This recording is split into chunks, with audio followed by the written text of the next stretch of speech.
Баршаңызға сәлем достар. Бүгін сіздермен бірге өте ерекше десерттердің бірін дайындайтын боламыз. Бұл десерттің атауы кейк попси деп аталады. Ол үшін бізге үгітілген бисквит және крем қажет. Кремді өздеріңіз қалауынша кез келген қолдансаңыздар болады. Менде мұнда сливки араласпен сгущенка. Енді кремімізді аздап бисквитімізге араластырамыз. Егер де бисквит құрғақ болса, яғни құрамында майы жоқ болса, оған кремді көбірек қосу керек болады. Ал егер құрамында майы бар болса, онда креміміз аз кетеді. Мінекей осылай аздан құйып, массамызды жақсылап, бисквитін жақсылап тұрып араластырамыз. Енді аралас болғаннан кейін осыдан шариктер дайындаймыз.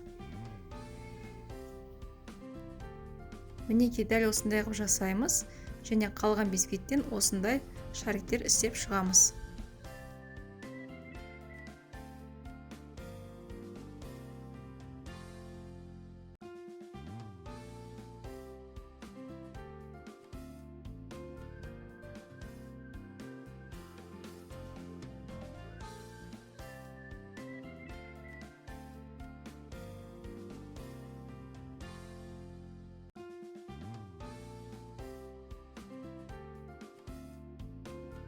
Егер де осы видеом сіздерге ұнап жатса, менің каналыма тіркелуді, лайк басуды және қоңыраушаны басып қойды ұмытпаңыздар.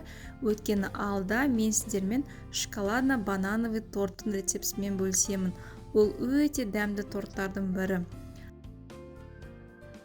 Енді трубочкаларымыз шарикте нық тұру үшін трубочкамызды еріген шоколадқа малтып, дәл осылай кіргізіп шығамыз.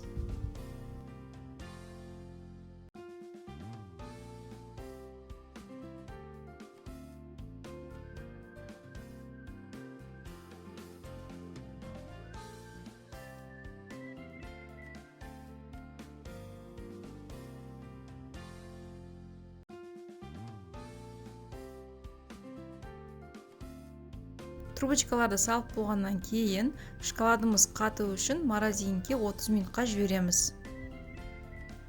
Мінекей енді соңғы штрих, кейк попстарымызды алып, еріген шоколадты глазурьға дәл осылай батырып шығамыз.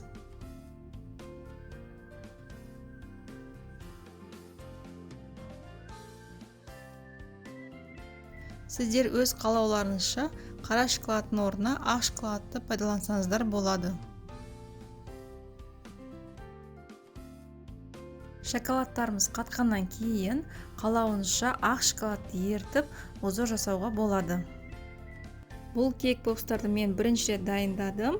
Құрамында крем болғанмен тортқа қарағанда дәмі өзгеше болып келеді. Ең бастысы менің бала-шағама қатты ұнады, әрі ұстап жеуге де ыңғайлы. Сіздерге де дәл осылай бала-шағаңызды қуантуға кеңес беремін. Астарыңыз дәмді болсын.